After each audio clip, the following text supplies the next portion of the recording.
राम कृष्ण हरी. आजचा सेवेचा अभंग आहे.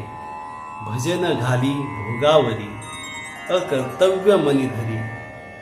धीक त्याचे साधूपण, विटाळूनी वर्ते मन. नाही वैराग्याचा लेश, अर्थ चाड जीवी आस. हे ना तैसे झाले, तुका म्हणे वाया गेले. या अभंगामध्ये तुकाराम महाराज म्हणतात की देवाचे भजन पूजन हे माझ्या नशिबी नाही असे म्हणत संसाराची आसक्ती धरणारे लोक असतात.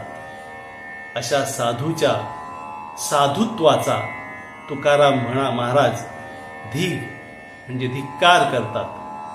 त्यांचे मन विटाळलेले आहे असे म्हणतात.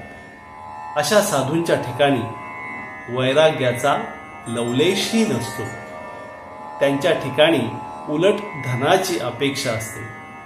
तुकाराम महाराज म्हणतात, साधूच्या या आसक्तीमुळे त्यांचा जन्म वाया जातो. राम कृष्ण हरी.